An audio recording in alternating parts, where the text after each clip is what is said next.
আজকে বানাচ্ছি মুচমুচে নিরামিষ ভেজিটেবিল চপ। এভাবে বানালে দোকানের চাইতেও সেরা স্বাদের হবে আর ২-৩ ঘন্টা একইভাবে মুচমুচে থাকবে। রেসিপিটা বানানোর জন্য প্রথমে বিট আর গাজরটা খোসা ছাড়িয়ে নেব। তারপর এক এক করে গ্রেটারের সাহায্যে গ্রেট করে নেব। এরপর কিছু মশলা ভেজে রেডি করে নেব। মশলার জন্য নেব ধনে, জিরে, মৌরি, গোলমরিচ, গোটা গরম মসলা সবকিছু হালকা করে ভেজে গুঁড়ো করে নেব। এরপর তেলের মধ্যে পাঁচফোড়ন আর শুকনো লঙ্কা ফোড়ন দিয়ে গ্রেট করা আদা কাঁচা লঙ্কাগুলো হালকা করে ভেজে নেব। তারপর সবজিটা দিয়ে স্বাদ মতন লবণ হলুদ দিয়ে সবজিটা সিদ্ধ হয়ে যাওয়া পর্যন্ত ভালো করে কষিয়ে নেব।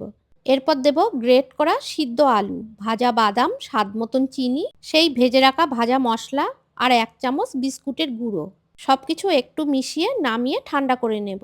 এইদিকে ব্যাটারের জন্য নেব ২ চামচ ময়দা, ২ চামচ কর্নফ্লাওয়ার আর স্বাদ মতো লবণ। তারপর অল্প পরিমাণ জল দিয়ে মিডিয়াম একটা ব্যাটার তৈরি করে নিয়েছি। এরপর পুরটা ভেজিটেবিল চপের মতন লম্বা লম্বা করে শুকনো ময়দায় মাখিয়ে নেব। তারপর ব্যাটারের গোলায় চুপিয়ে বিস্কুটের গুঁড়ো মাখিয়ে পোট করে নেব। একবার বিস্কুটের গুঁড়ো হাত দিয়ে চেপে চেপে মাখিয়ে আর একবার ব্যাটারে চুপিয়ে আবার একবার বিস্কুটের গুঁড়ো হাত দিয়ে চেপে চেপে মাখিয়ে নিয়েছি। এভাবে ২-৩ দিন ফ্রিজে রেখে তোমরা মন চাইলে ভেজে খেতে পারো। এরপর গরম তেলে মিডিয়াম আঁচে একটু সময় ধরে লাল লাল করে ভেজে তুলে নেব।